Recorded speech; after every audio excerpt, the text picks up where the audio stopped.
tozongi lisusu nde nayebisaki bino nde nalakisaki bino nde tokataki makambo nyonso nde natiaki na moto nde nalakisaki bino. Donc nazongi sikoyo mpo nalakisa bino ndenge biloko yango nyonso to ebeli ensemble nde nasalaki yango comme ça bomona ndenge ebeli epuis bona koyebisa bino ekoliama na nini bokolia yango na nini tout ça comme ça omoi nde nasalaki yango. Voilà yango sikoyo ebeli awa na bao balandaki video depuis ebande moni natiaki biloko nyonso tu yango ebeli awa. Donc ko ebeli parce que na kasi ya soso nde nalobi bomonaki natiaki patate douce yango eza na kati esi ebeli elembi. Natiaki manioc yango oyo na kati ebeli na lumisi elembi. Donc natiaki bapilipili nyonso bomonaki. Natiaki ba aubergine, natiaki chou. Non boyebi ke chou pa omelaka mpe na moto te chou alembaka ne azalaka ne zoba na kobela chou yango oyo na nyama ndenge nasangisaki natiaki. Donc soki ndenge ezali sikoyo boye ndenge ebeli boye nyonso tu bomoi ndenge ebeli boye bomoi nde soso ebeli kitoko bomoi nde soso ebeli kanone ate koyebisa bino ke ezodépendre na mponga na kalkila baminute te moi nakalaki baminute na baseconde eza te. Donc natalaka kaka ke quantité biloko na nga quantité ndenge ezali nayebi mesure na kotia mai. Donc mama nyonso tu alambaka ayebi ndenge alambaka. Donc surtout bani kotia ba mesure biso na koloba na minute oki bosala pour 20 minutes et que bosali bongo sa ebeli te omoni ozala bien te mais yo motango ozolamba na misu na yo okotala ke biloko ebeli pa ou bien ebeli te. Donc ndenge ezali boye en tout cas ebeli vraiment kitoko bomoni ndenge ebeli bomonde ebeli natiaki mafuta mokie natie biloko nyonso tu oyo na bolandi soki bao bamonaki na ebandeli te botala kaka na video wana ntango tokotia yango na YouTube bokomona ndenge tobandi kosala elubu makambo nyonso. Donc siko manioko oyo natiaki donc elubu oyo okolia yango na biloko nyonso neti awa okolia yango na loso parce que pourquoi encore chou wana natiaki eza comme eza vegetable eza donc eza vegetable pardon donc eza légumes et puis aubergine eza légumes et puis red pepper oyo nyonso natiaki eza pe légumes. Ok bon natiaki tomate ya mbuma tomate mpe eza légume boyebi et puis bato mosusu batiaka mpe carotte moto mosusu mwa bakisi mpe na carotte na kati me nga lokwa nalingaka mpenza carotte mingi te natiaki carotte te mais natiaki patate douce eko patate douce wana natiaki mpe manioc. Donc ndenge ezali boye akolongola manioc oyo otia yango na sani par exemple. Donc ndenge eza boye nakokusa manioc yango oyo natie manioc na ngai na sani awa. Ok nazwi manioc na ngai natie wana nazwi chou na ngai parce eza légume yango oyo nazwi chou na ngai natie pembeni na récupéré aubergine na ngai place natiaki yango aubergine yango oyo et puis nazwi mwa partie ya nyama yango oyo nazwi mwa nyama na ngai yango wana na sauce. Ok bon nazwi tomate yango natiaki.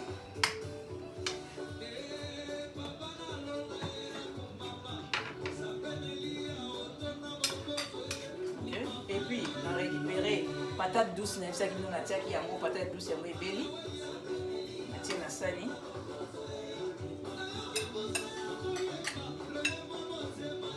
Ok pla na nga yango natie awa to atana pangusana moke mposa nyazima mafuta.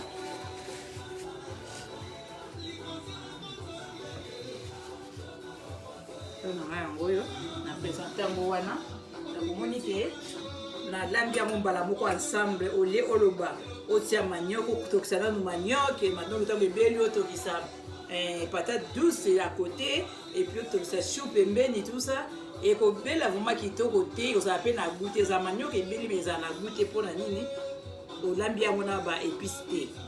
Mais lokwa sikoyo bomoni ndenge nasalaki yango nakoti yango na tomate nakoti yango na ba mélange nyonso nasalaki wana sikoyo ntango kolia manioc oyo ou bien patate douce oyo na chou na tout ça oyoka yango vraiment eza na pimbo mpenza ya kitoko mpo ebeli nyonso na kati ya ba épice mélange nyonso tosalaki wana donc tobenga yango mélange nyonso tosalaki wana donc ebeli na kati donc yango moto mosusu mpe soki alingi na ye kolia manioc te to bapatate douce ndenge ezali boye te akorécupere kaka sikoyo biloko ndenge ezali boye arécupere yango sauce wana épinard disons pas épinard chou aubergine red pepper nyonso totiaki wana et puis na bapoivron nyonso to arécupere yango na chou atie na loso na ye akolakisa bino nde nini voilà loso esi ebelaki donc récupérer loso ebelaki déjà tonazwa sani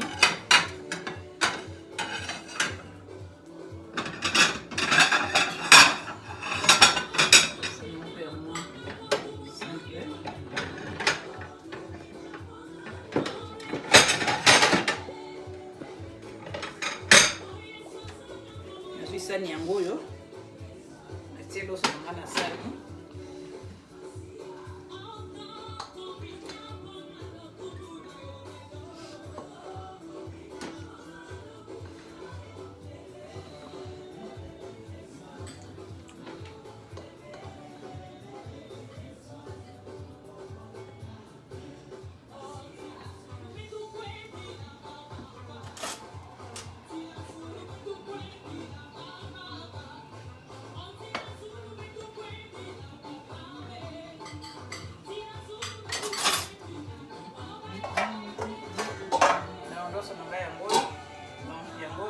na uti olobaki soki olingi na okolia yango ndenge natie wana tie manioc patate douce ndenge na présente wana bomoni avant okozwa kaka olambi mpe loso na yo ale osali kaka même ma orécupere sauce na yo aubergine oyo tosalaki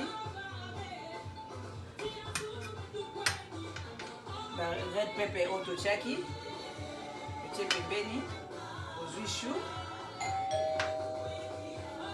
chou na yo yango oyo chou ezali nazwi chou otie likolo donc red pepper aubergine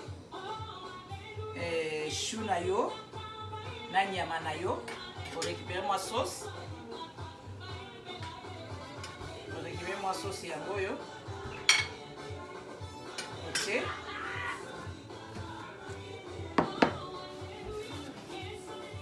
récupérer sauce na yo donc sani na yo ozo présenter biloko na yo en tout cas pardon sani faut à la propre o représenter yango awa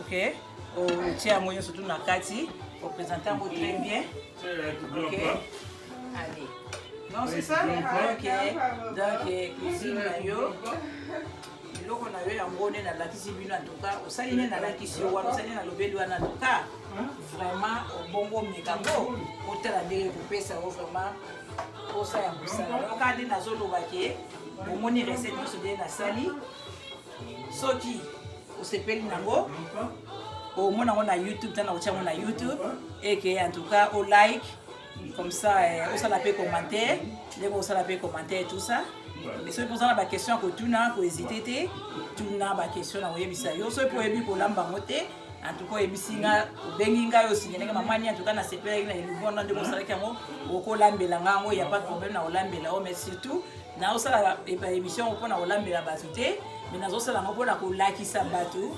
baapprendre ndenge ya kolamba no mpona yaka kolambela bato mais soki osepeli mpe eza nango problème te obengi oyebisi nga na kosunga yo mais mingimingi ezali bomona nde nazosala bomona nde nakosala parce que eluboni nasala eza na bavitamine ebele na kati esangani nyonso na kati alors en tout cas tokomi na suka ya émission na biso en tout cas merci mingi na bato nyonso surtout oyo basubscribe déjà na bato nyonso surtout oyo baza déjà kolanda ngai et puis naza déjà na bavue ebele en tout cas nasepeli maka donc ezopesa nga courage na continuer kosala on a continuer kosala en tout cas lobi nazoyeka même baappréciation ebele pa ya ba maman ba te belé ba monaki yango en tout cas ba sepela mingi bon continuer ko subscribe bon continuer ko like et ça l'a bien parce que ceux qui ont like moi un peu na continuer ça tes années ti na bozo mona te bolingi te mais bon like yango to kota belubu ebele en tout cas ma maman na opse noka courage nazo sala boye pour ça courage ya kolamba ya kosala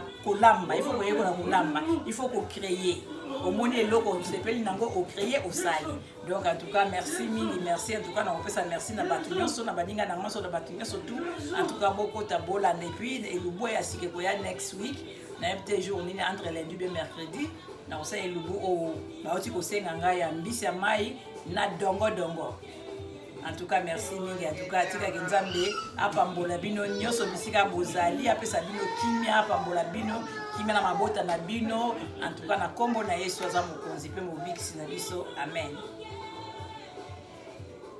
OK maintenant ka ande na oteko yebisa bino na sani repas nebeli donc na komo sala so na lambi yango ebeli ifana benga ba invité fana za ba guest na invité bango baya kolia ba ngikale pa ba yoka ndenge ezali okolia mpe na pilipili we have hot sauce. Yes, hot sauce. The one African one. Yes, I want that. Yes. Okay. Voilà, na bengi ba invité na nga ba ye ko meka biloko comme ça bango nde ba ko sala commentaire. This is great. This is amazing. You speak English? Yeah. Tu peux parler en English, tu parles si tu veux parler en français. Oh my God, this is amazing. Yes. Oh. That's my brother-in-law. My son-in-law. Yes, my son-in-law, I'm sorry. That's my son-in-law. That's my daughter. Okay. Na bengi ba mo ba komeka ko sa ba mo ba usala commentaire biloko za lelo. Tu peux dire quelque chose? Yes, it's very good. It's tasty, juicy. Best thing ever. Okay. Itevis, you have something to say? Oh, this is amazing. Yes, I love it. Got a nice seasoning. It's very tasty. I love it. Voilà, donc c'est très bien. Mon Dieu, bazo basi ça qui te repos. Na mélanger ba. Au moins ba on va na loso de na lobaki. On lia on na loso. Maintenant na préféré ko lia on na taki manio bien ça na manio dans la kati. Et puis na na patate douce nga ya moyo na vegetable nga donc disons pois chou de na sala ki makamuso na green pepper na aubergine. Na on lia na ngoko. Donc en tout cas merci beaucoup encore na ko la vidéo. Bon like ceux qui vont se peli. Bon like en tout cas, bon subscribe, bon la vidéo comme ça, subscribe en tout cas, ça va makasi, il y a pour ça là sur la vidéo. Encore merci beaucoup en tout cas. Zambe, apambola bino, na kombo na Yesu Kristo. En tout cas merci beaucoup. Merci tout le monde. Les mamani. So na pesi no bonsoir parce que na sali vidéo na après-midi. Yango na pesi bino sombote na kombo na Yesu. En tout cas, kimia ya nzambe, kimia mokonzi na biso Jésus Christ et voilà na mabota na bino na bandako na bino bisika na soto bozali na Afrique na Australie na Amérique et puis na Asie. En tout cas, partout bozali. Bonsoir tout le monde, bonsoir. Bonsoir parce que vidéo oyo na bosala ngo na après-midi to comme va 17h en États-Unis. Et moi na pesi bino soto bonsoir et puis kimia mokonzi nzambe eza na mabota na bino bisika na soto bozali. En tout cas kimia mokonzi nzambe renie na mabota na bino nyonso tout partout au bozali na Asie na Amérique na Afrique et puis na Australie en tout cas et puis na Océanie en tout cas kimia ya mokonzi na biso ezala na mabota na bino na kombo na Yesu mokonzi pe mobekisi na biso amen. En tout cas quand na prometaki batu nyonso tu o bazosepela kotala video ya mamani Ani Kitchen, Ani Cooking na prometaki bino ke na kobanda ko comme sa vidéo une fois par semaine. Yango na lelo en tout cas na eli ba mama elungu avant d'abord na kota na belungu nyonso tu wana na ingaka en tout cas na pesa merci sous na batu nyonso tu ba o bazolanda vidéo o ya kolamba oyo et puis baza ko like baza ko sepela baza ko subscribe en tout cas na zui moi ba appel ya moi ba tebele et puis ba topé o batali baza ko subscribe et puis nasepeli na initiative oyo. En tout cas, merci beaucoup. En tout cas, la façon na bino ndenge boza ko encourager émission oyo ya monde ezopesanga lisusu. En tout cas, makasi mpona ko continuer émission oyo mpona ko continuer yango ensemble na bino. En tout cas, toko sali loko moko ya bien. Eza kuma initiative moko ya kitoko, eza en tout cas inspiration moko ewutika epa Nzambe, je peux dire, parce que en tout cas nasepeli kosala émission oyo, nasepeli kolambaka babiloko oyo nde nalobaki na video oyo elekaki. En tout cas bamama ebele baza na mwa nakoloba neti nini, bamama mingi balinga kolamba te, soit bayebi penza babilo mosusu ya kolamba te, obe bayebi ko-créer te. Ozomona, il faut koluka toujours koyeba ko-créer. Eza vraiment malamu ko-créer babiloko, eza kaka te koma kaka lelo soso lobi nyama, lelo soso lobi nyama, soso nyama. Ezolembisa pe. Et mosusu eba kaka ko-créer eloko nini okoyi kosala, tout ça. Donc kolamba eza eloko moko akoloba na koloba ke donc il faut qu'on crée, il faut qu'on apprendre, voilà. Et là, il faut qu'on apprendre. Si on a mikana loko oyo, so ina miki yango eske ko simba, si kana sala oyo so na sala ko simba, so pe simbité y a pas de problème. So simbité y a pas de problème. Au bandeli kaka, au bandeli kaka, au sali sur lobby nango simbité au bandeli kaka, ti ko simba kaka, donc ko simba. Mais au moins, oza na posa ya kulamba, oza na souci ya kulamba, o lingi loko wana. Donc dans la vie, et loko surtout oyo lingi ekoko kisama soko lingi yango so za na volonté na courage ya osala mais so za na volonté to za pe na courage te o lingi yango pété donc ko simba pété dans le sens où on est dans la loba. En tout cas lelo na préparé le bon a préparé pour la maman lelo pour na ba ndeko nanga nyoso basi to mibali nazo sala elubu ya mélange na nyama. Eza nyama viande na sina kata ki potant penza moni nazo sala vidéo un peu na retard. So na sala ki yango avant midi na kokai ko la sabino déjà nyama na zaki nango la viande de bœuf na ndenge na sali mais comme eza na mwa poko RC Pusani yango ana na sina sala ki yango pona zo petan ya cameraman nanga oya filma nga za ipe occupé na makamne muso za ko sala. Donc il y a moi nazela qui était à ma aussi ça voilà. Donc so ina lobi nyama eza na sens que nazana bilubu na osela nyama. Donc bilubu na osela ngo nyama na ngesi na tokisa ki yango eza na moto nazo sela siko na kalinga yango mais na kosala mélange wana na manioc, mutino soto ayebi manioc ou eza manioc. Mutino soto ayebi manioc donc eza eloko obungati eza manioc yango yo. OK. Nazana aubergine yango yo. Maintenant surtout à aubergine, naza na aubergine awa, naza na sweet potato, oui ça sweet potato. Maintenant ça sweet potato ça veut dire to benga yango patate douce, donc patate douce na biso yango yo. Naza na chou, yango yo maintenant ça chou donc chou. Ezelo kwa obunga te maintenant ça chou naza pe na chou nanga. Et puis naza na ndembi ou soit semoule. Moko kaka po na tebele te po eko ebele te no moko ekoki naza na céleri yango yo céleri na biso ya disons ya matiti mo naza na céleri yango yo céleri naza na deux tomates yango yo na sibino deux tomates naza nango c'est ça naza na feuille de laurier nanga yango yo. Naza si bon mon feuille de laurier, naza na feuille de laurier, naza na oizali ail, donc naza na ail yango ezali awa, et puis naza na matungulu ici na kataki, matungulu nanga pe yango yo, ok, donc c'est ça. Donc biloko oyo et puis naza na tomate, mususu naza nango awa. Donc soko okoki kosala la tomate oyo ya fruité on a l'habitude ko la sabino avant, okoki kosala la tomate oyo naza nango awa okosela ngo ezapika tomate 10 pelé ya mbuma mais batie na boîte okobimisa ngo o mixer ngo donc biloko naza nango na kosela ngo nyama yango wana. Maintenant nalingi na kata yango bon avant na bando kata yango fona kalinga nyama naza na nyama nangeza na sina tokisaki yango na kokalinga yango Donc la prochaine fois, on va Sabino comment pour ce qu'on moyen ça quitter pour bon ça c'est un moto de mon pied. Ya.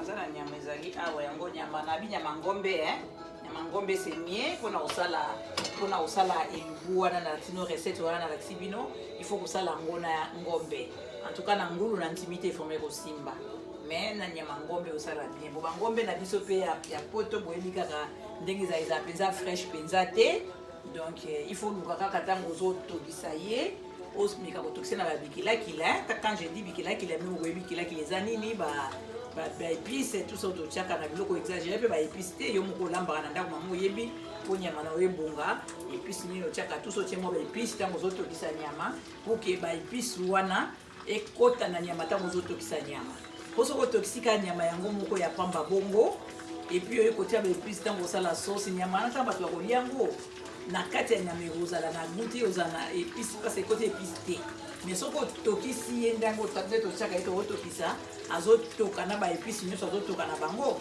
en tout cas ekozala nyama ni ekozala na goût donc na sens oyo ngana loba nazo kalinga nyama ngai et puis faut kozala na bitu pe ya kokalinga nyama na bato mosusu ya kokalinga nyama te bo ere moko kobina oko kosala aujourd'hui olamba peut-être bouillon osalika bouillon ya nyama ya ça arrive okoki kosala bouillon na oyo ya nyama mais na barecette oyo nde nalobi il faut kokalinga nyama po bato misusu mpe soki nyama tokisi yango omoi neti awa natokisi yango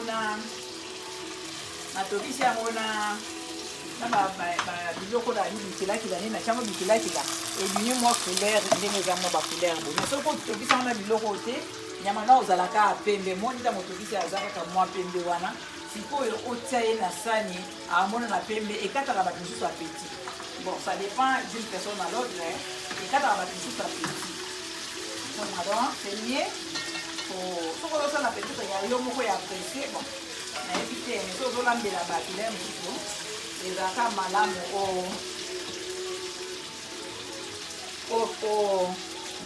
nani comme je disais otokisa okalinga yango bona koti sikoyo na awa na osalela manioki nyonso tu te bon nayebi te so na osalela yango nyonso mpo naza mpe na bato nabengaki baya komeka elubu yango sa faso nasali yango nabengaka bato baya mpe komeka donc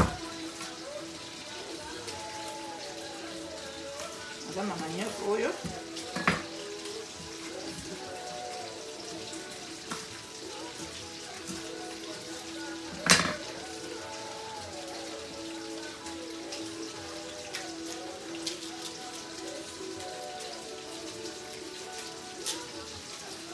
naosala manioki wana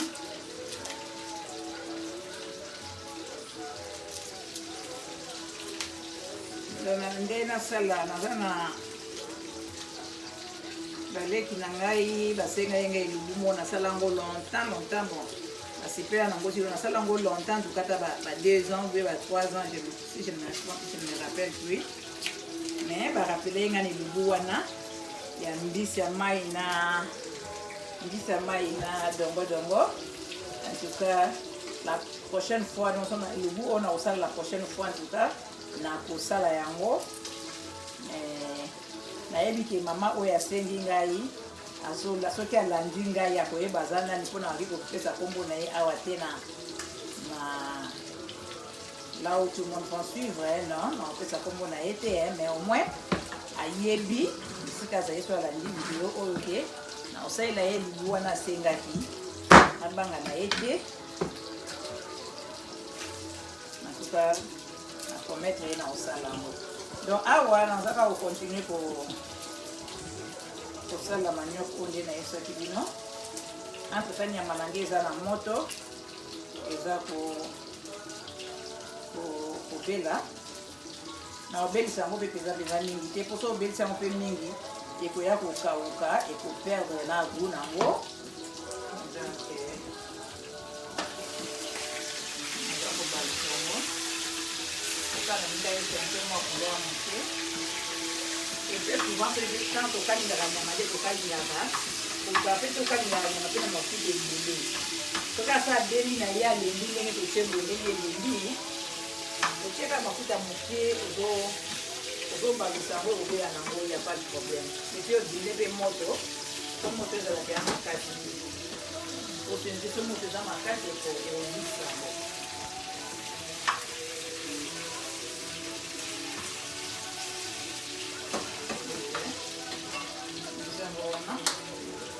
maintenant na continue kaka kosala manioko na ngai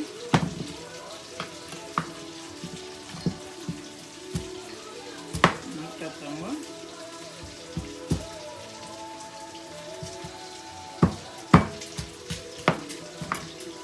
voilà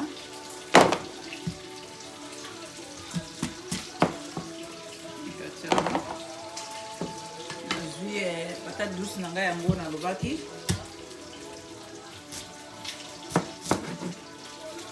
patate douce c'est pas du patate douce c'est mbala sukali patate de sweet patate de l'américain patate douce de français et puis pas na soto benga rango mbala sukali donc c'est ça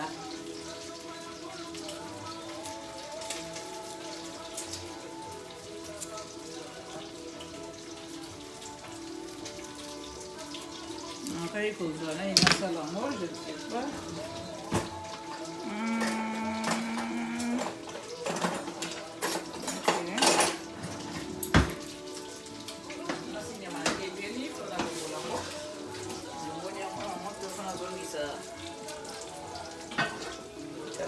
na moto sasa nyama yani rebeli na longoli au na chango na mpanzi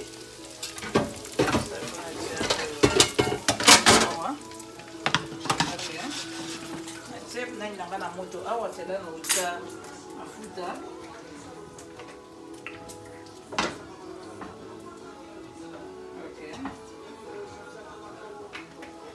c'est mafuta comme si na zongi sala patate douce na ngai si na mbeli ezolongwa bien te fo nasalela oyo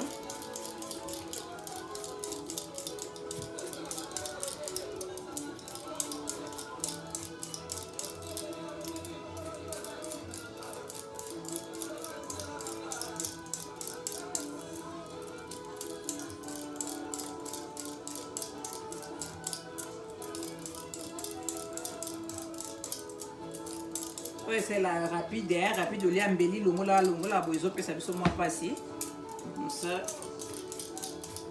c'est facile d'utiliser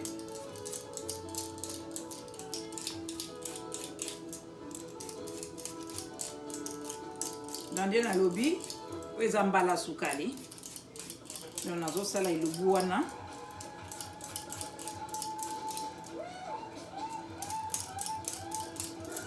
en tout cas ça kitoko mingi ba mama soki bosali bomeki en tout cas c'est très bien alors je envoie en deux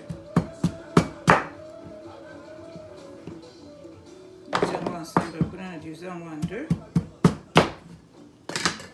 ensemble wana ok azui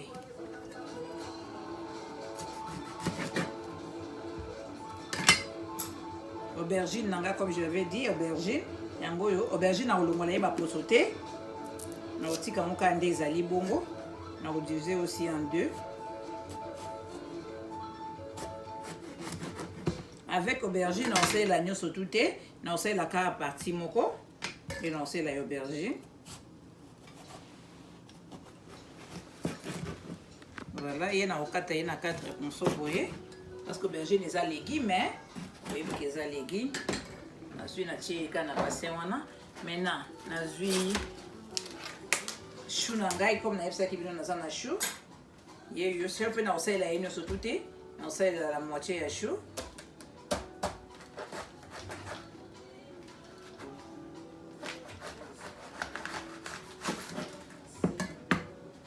alongwa nango mafuta lokwana na sisi kote ote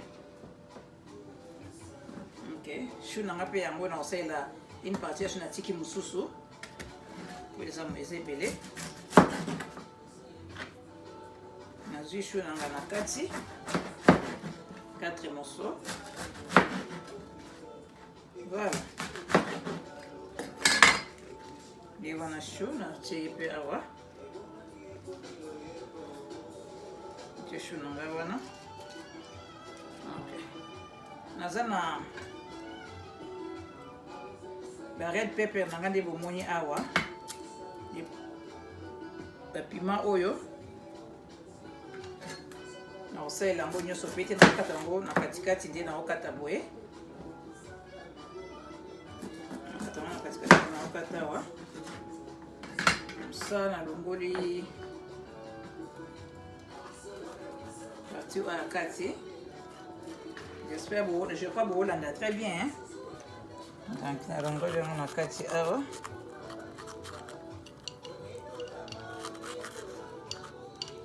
Ok.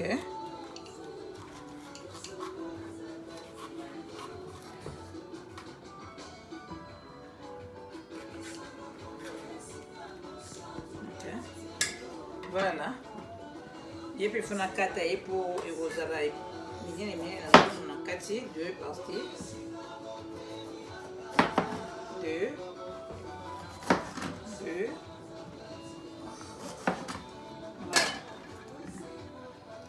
kati yango wana maintenant nasokola yango so nasisi kosokola yango nazosokola yango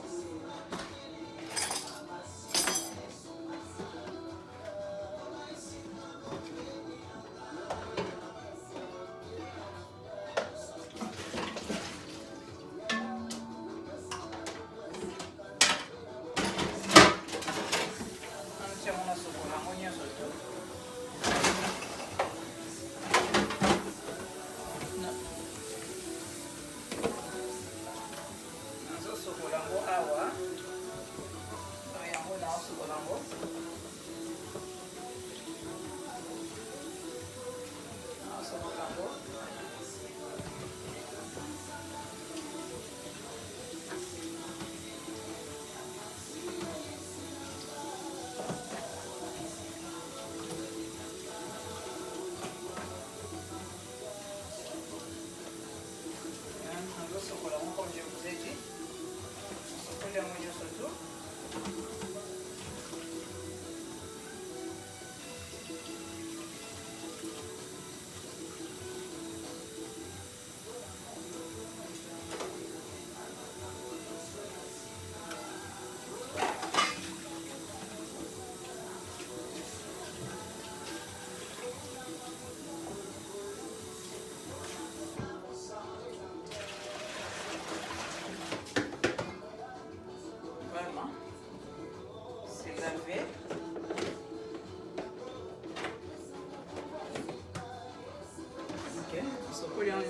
Sokoli awa nazongisi yango wana maintenant na kosala nazongisi mafuta na ngana moto nde na lobaki nazongisi mafuta na moto.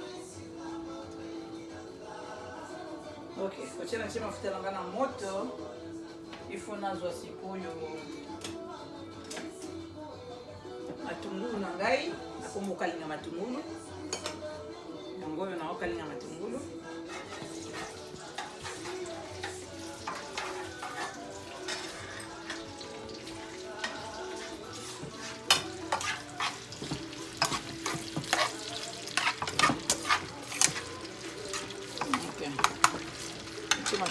Na moto wana. Ok. Zana ai nanga comme je dis, ai yango yo. Yangi na atia ngona liboka. On a tout tango.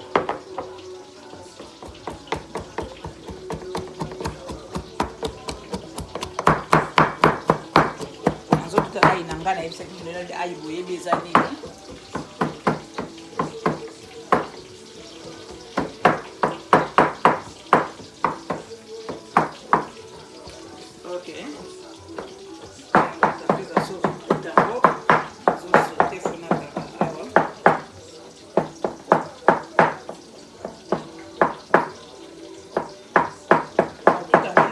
Mingi te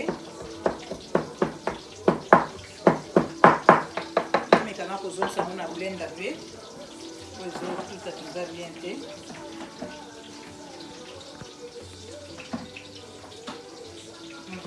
blender.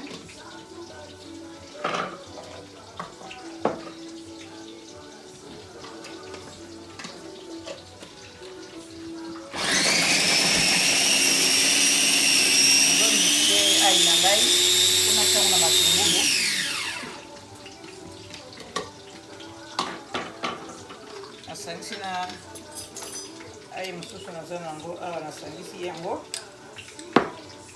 naza na cube magique na latia yango naza na cube magique natie 3 cube magique na ngai awa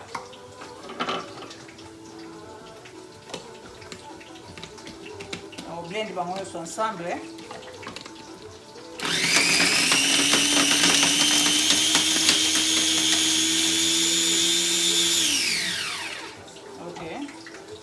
Quand on a fait une équipe magique, il faut en tout cas qu'on blende, qu'on râpe, voilà, qu'on râpe, pour ce qu'on veut faire, on va faire et pour faire vraiment ma casse et pour finir la thé et puis il faut battre maman à côté de Yanzungu et tant qu'on fait ça va toujours à côté de la vidéo na mususu et que nous avons mangé en bois en tout cas là bas mungu wana et ça va bien te pour ça y est appétit na yo alors yango wana il faut toujours qu'on râpe tu vois aux nani auto râpe pour râper en ou bien soit pour utiliser les bokanayo soit pour utiliser na mixer. OK.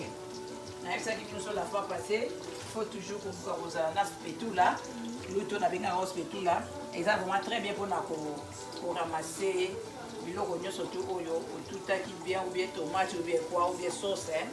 Spatula ouais ça bien pour na ramasser yango. Donc ça va vraiment vite fait.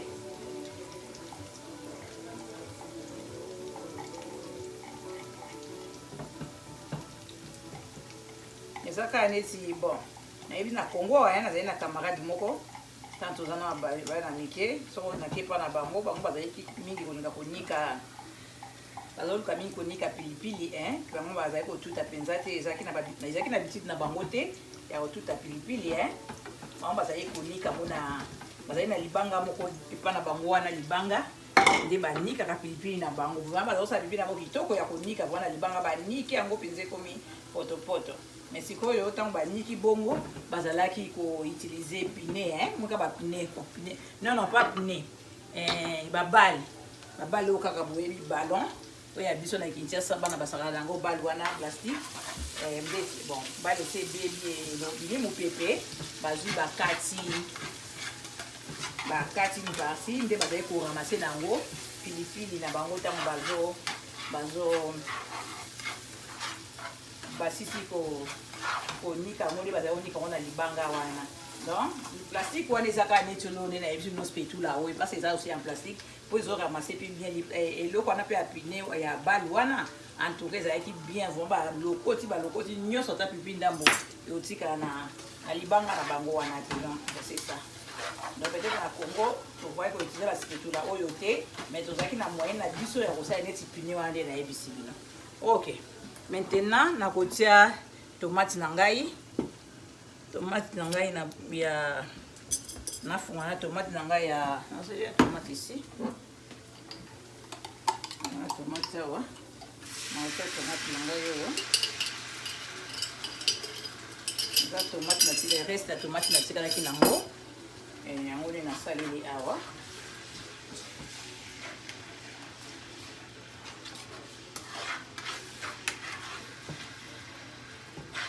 mais ça la sauce wana osala awa nanu osala awa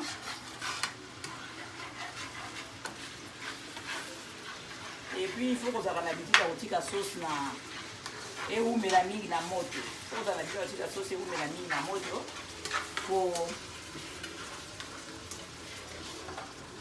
parce que otiki sauce et ou mingi na moto et ko sala ngai ozala ngai aussi c'est un bon et quand on a maintenant on met quelque chose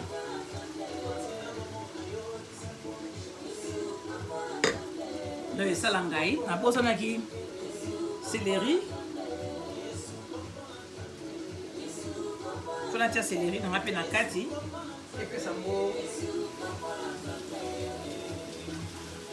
sokoni naosokola céleri nanga eza céleri na sokoli yango mpona parce que eza bacéleri moso ya bafe ebele boye so oza na olingi ozwa yango il faut okende kaka na epa baasiatique nde okuta bacéleri oyo parce que na bastore ya baaméricain bazalaka na banzete basi balongoli bafeuille toyebi te so basalaka na moni so batiaka yango wapi mais etandis que epai ya baasiatique baotekelaka so bacéleri vraiment modele ya moso ya congo ya afrique vraiment na makasa nango so soit déjà matiti donc yango oyo nazokata yango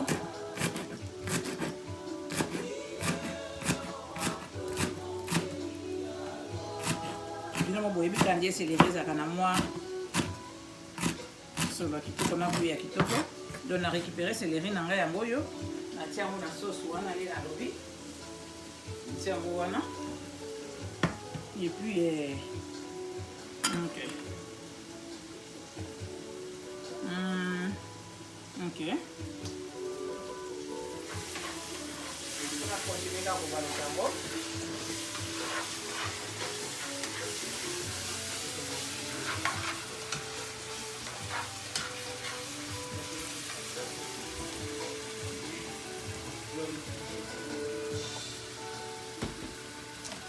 un turmeric peut être très bien si ma maman il faut relamber là tout le temps turmeric est vraiment très bien batté carrément partout dans Walmart dans Sam's Club dans supermarché surtout turmeric est vraiment très important chaque fois aux lamba il faut toujours la turmeric na opo eza ko sunga ba maladie belé na nzoto turmeric est sunga maladie mingi na nzoto kende zwa kombo oyo kota na internet beta yango ekoyebisa o eloko ni ezosunga na zosungaka nzoto esungaka makolo esungaka makambo nyonso tu en tout cas eza bien kosalela yango mais eza te ke otia yango ebele tiango mwa mokie kaka na biloko mais ozala nango tiaka yango na biloko mikolo nyonso ezosunga mpenza makolo makambo nyonso tu mais au moins kota na internet yo moko tanga ekoyebisa yo makambo ebele donc otiaka turmeric mokie nayebi ke naprenaki yango nazalaki na médecin moko boye nabandaka kopesa basoin médecin moko nabandaka kopesa basoin ya bazalaki bendien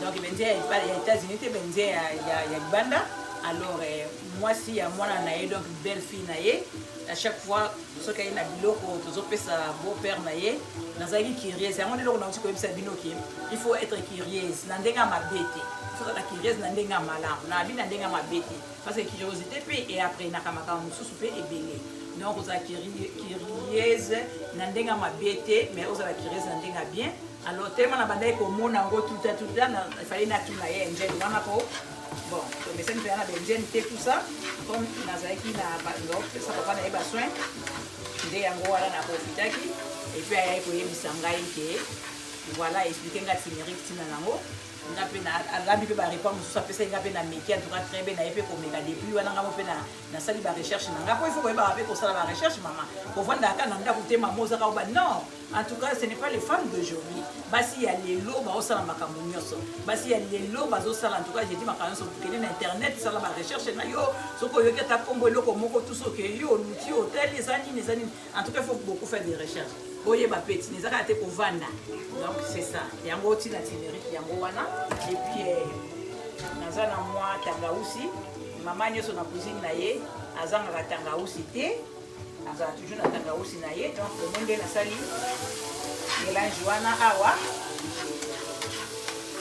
batamekani nasali mélange na ngai awa tomate na ngai ezobela omoni ndenge tomate na ngai eumeli na moto tomate fe umela na moto oyo biloko mosusu omoni olambi boyoki biloko wana ngai ozobika biloko nalambaki eza ngai biloko no ezali ngai po tomate na yo ebelaki te donc c'est ça yango oyo tomate na ngai ebeli opa tomate na ngai ebeli nazwi sikoyo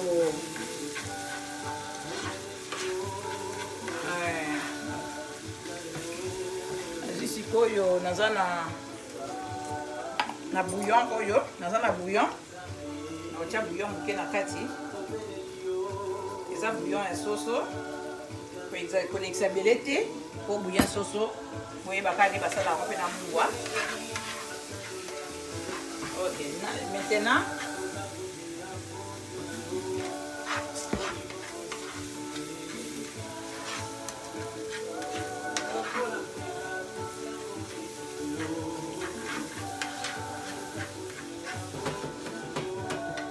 Ok. Nous avons besoin de maille à moto. Voilà, maille à moto.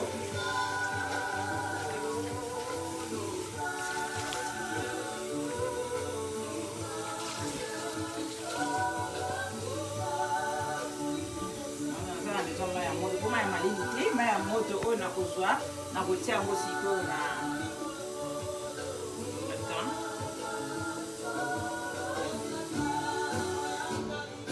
maille à moto yango oyo nakomotia maille ya moto wana na tomate oyo voilà merci bozolanda merci maille ya moto wana te na tomate oyo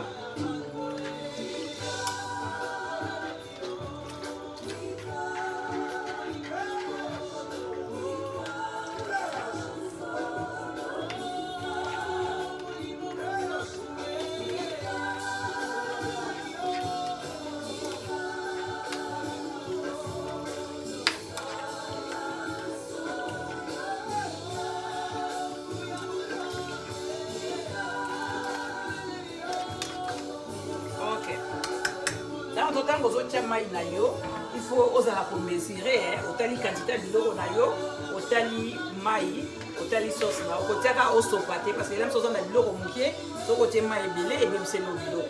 Toza na biloko ebele so tie mai muke moyen donc ozota la quantité ndenge ozotia.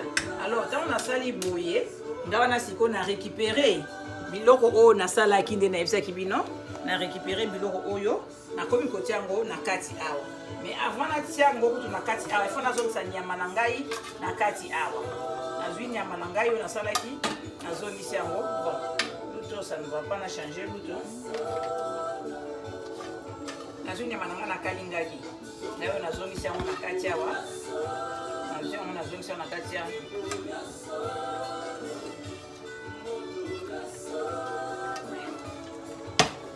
Nazongisa nyama na ngai na kati awa. Maintenant, nazwi biloko nasalaki wana manioc comme je vous avais dit. Yango natie manioc awa na kati awa. Nazwi patate douce na ebisaki bino. Natie yango na kati awa. Na sauce wana kaka ndenge ezobela wana. Natie patate douce. Nazwi ba aubergine nde nakataki. Natie yango awa. Soki etoki ndenge ekotoka epi nakobalusa yango natie aubergine. Nazwi chou wana nakataki bomonaki. Nazwi chou nanga natie na kati awa. Amoni chou ezalaki mo ebele naotika mosusu bomo ya kotia moso 4 eza te. Natie chou. Nazwi ba pepere na ngai bomonaki ba pepere oyo nasalaki nyonso tu natika na kati awa.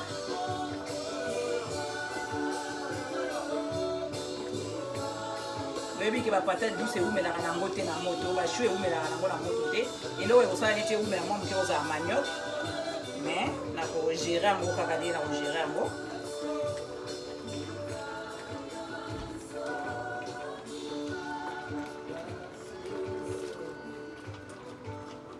Ok, natie yango na moto nde bomoni nga natie wana. Et puis nazalaki na tomate oyo napresentaki bino tomate. Naosalelaka tomate moko. Namoni de tomate eza ebele. Naosalela tomate moko.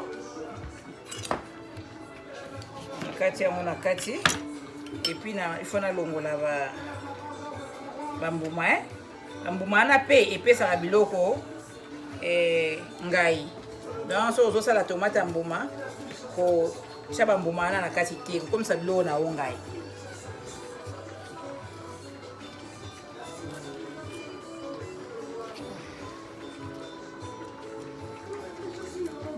Yango on a longoli yango fana kati yango encore deux parties na sukoli yango lisusu muke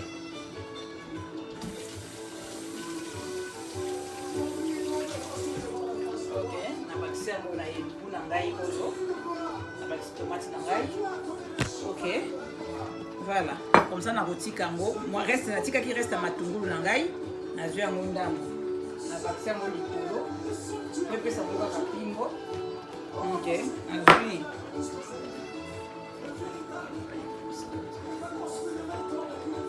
eza muscade nde nayeisaki la fois passée. Eza muscade, nazwi muscade nanga nasopi likolo.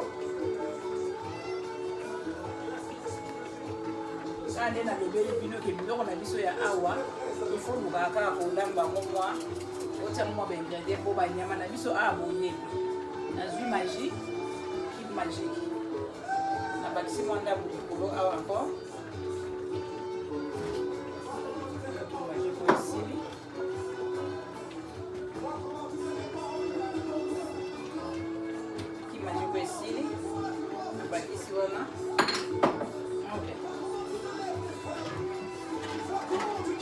Avant de couvrir en haut, on a fait des lauriers,